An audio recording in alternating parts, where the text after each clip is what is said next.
ঘোষণা দিয়ে বাংলাদেশের বাক স্বাধীনতা, মৌলিক অধিকার, ভারত দেশের গণতান্ত্রিক অধিকার হরণ, ভোটাধিকার কেড়ে নেওয়া, সংবাদপত্রের স্বাধীনতা কেড়ে নেওয়া এবং তদুপরি বাংলাদেশের সমস্ত ইনস্টিটিউশন যেগুলো স্বায়ত্তশাসিত প্রতিষ্ঠান, বিচার বিভাগ এবং নির্বাচন কমিশন সবগুলোকে দলীয়করণ করে আমাদের এই বাংলাদেশের 18 কোটি মানুষকে নির্যাতনের মধ্যে ফেলে দিয়েছিলেন। আজকে মানিকগঞ্জের কোন হিন্দু ভাইয়েরা একই সমস্যার সম্মুখীন হয়নি। করতেই আমাদের গৌরব বক্তব্য দিয়েছে এবং অনেকেই আমার বন্ধু বান্ধব রয়েছে।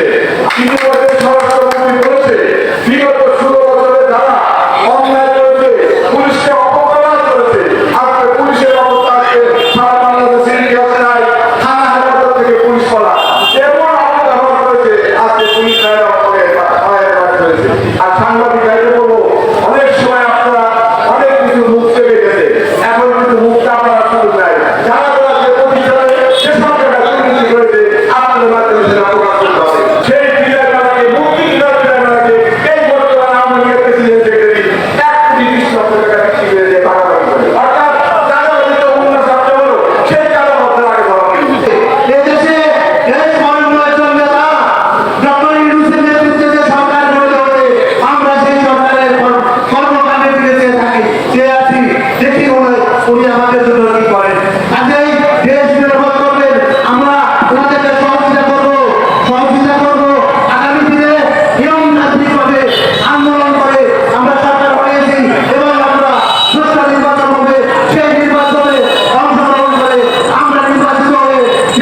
আরেকবার আপনাদের একটি প্রশ্ন করে আমার বক্তব্য শেষ করছি।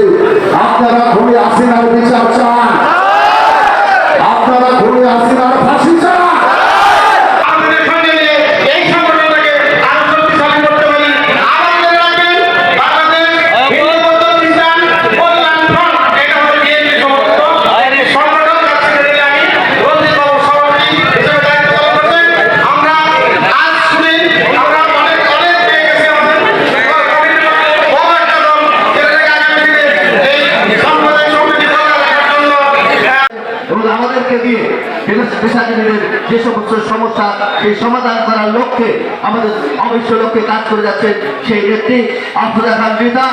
আপনারা কি ভুলে গেছেন 2024 18 জুলাই শহীদ সড়ক দিয়ে আমাদের সাধারণ ছাত্রদের একটি মিছিল ছিল। সেই মিছিলে খারাপাড়ে বিজয় উঠা করে ছাত্রলীগের সন্ত্রাসীরা আমার মহিলা কলেজের ছাত্রীগণকে হাসনা হেলাতে কুপিয়ে কুপিয়ে জখম করেছে।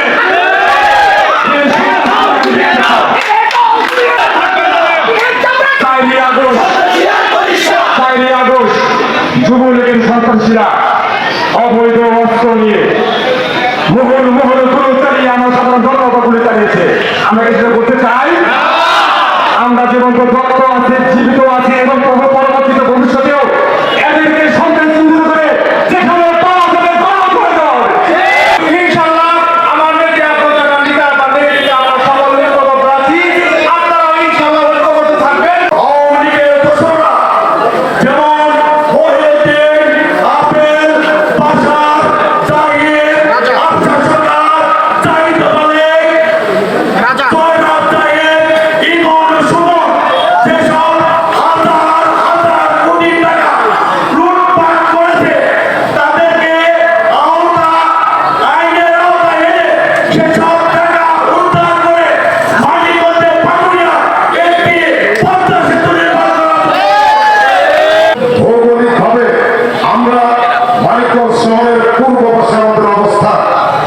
আমরা বুক চিতিয়ে ওই আওয়ামী লীগের পেটের ভেতরে থেকে মানিকগঞ্জ জেলা বিএনপির সাংগঠনিক সম্পাদক রফিকুদ্দিন ভূঁইয়া আবু এবং আমি মানিকগঞ্জ জেলা যুবদলের সদস্য সচিব, আমরা বুক চিতিয়ে আজকে 17টা বছর রাজনীতি করছি। সাথী ভাইরা আমার, অনেক হিসাব নিকাশ বাকি আছে।